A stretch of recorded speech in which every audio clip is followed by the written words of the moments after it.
two other parts of the brain are the brain cerebellum and the brainstem. The brain cerebellum helps control voluntary movement, and it processes sensory information from the eyes, ears, touch receptors, which is basically a sense of touch, and the musculoskeleton. It helps with reflexive movements of muscles, and it helps maintain balance. The brainstem controls many involuntary movements, such as blinking, breathing, swallowing, coughing, hiccuping, and all of that. And also helps perceive pain and temperature.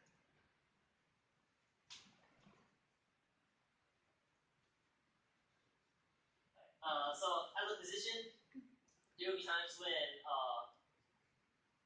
kids want to participate in sports, and so sometimes they need sports participation evaluations. When these occur, you need to pay particular attention and make note of if they have any genetic disorders or health problems that could cause a future problem while they're having a sport. For example, high blood pressure and asthma are particularly important because in most sports they're going to be their heart rate is going to be a lot higher at a resting heart rate. So high blood pressure and asthma could easily occur. So musculoskeletal syndromes and diabetes should also be taken into account.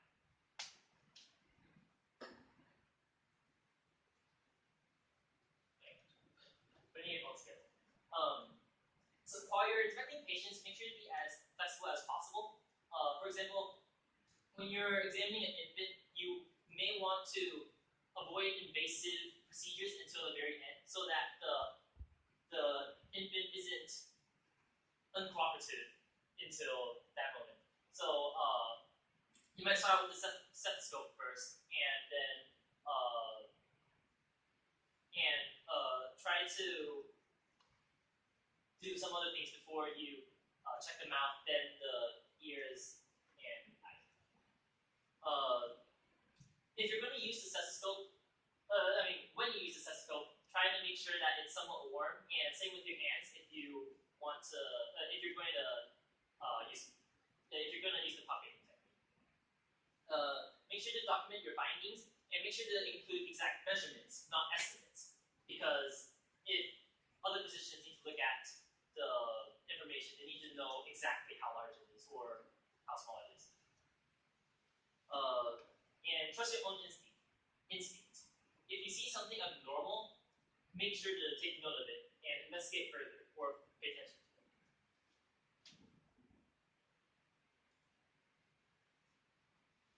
Documentation. While inspecting the patient, and make sure you document all findings anything that you find abnormal or things that are necessary, such as body height, body length, head circumference for infants, and possibly the waist length if they're somewhat obese.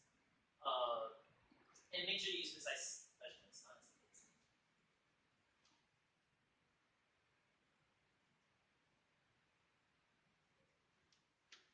Right. Okay, so this is just another part of the textbook where we talk about how to make sure somebody who's unconscious is still okay. First of all, you check for consciousness and breathing. You may want to not necessarily shake them, but make sure to speak in a loud voice and make sure to see if they're conscious or not. If they're not conscious and if they're not breathing, then you first need to tell somebody to call for emergency responders, or you yourself call for emergency responders, and get a defibrillator. And then next you check for pulse. If there is no pulse, then you have to you need to perform CPR, which is a cardiopulmonary resuscitation. You do 30 compressions at a rate of 100 compressions per minute, and then you do 2 breaths in between each cycle of 30 compressions. However, if the pulse is present, then you just need to start rescue breathing at a rate of 10 to 12 breaths per minute. And if there is no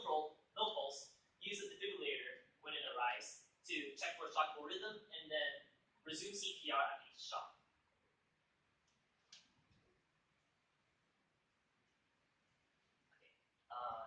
Last slide is over the Prader-Willi syndrome, just because this is probably the syndrome I've had the most amount of exposure to recently, so I think I know a good amount. So the 5 H's of the Prader-Willi syndrome include hypogonadism, which is small genital areas such as the penis, testicles, or labia minor. Hypotonia, which is low muscle tone. So if you hold the baby up with just one hand, the baby will like slouch and form a upside down U type shape. Then there's hypopigmentation, which is their skin will be a lot lighter, not necessarily white, but just lighter than normal. And the scrotum will be almost the same color as the skin, or usually the same color as the skin. And then there's hypophagia, where the infant will not be willing to eat as much during the beginning year. And then the last of the 5 H's, which is hyperphagia, isn't usually noticeable until after 1 to 2 years, until 1 to 2 years after birth, where the child starts to eat a lot. Other ways you can see if an infant might have Prader-Willi syndrome include if the baby has short fat hands, if the baby's face is oval shaped, and if the baby has undescended testes. Some characteristics that you will see in children who have Prader-Willi syndrome when they grow up include a very slight mental disability, a ha personality, which is basically they're very friendly and not as scared of strangers. It's hard for them to tan, like their skin won't turn darker, but they can still get sunburns.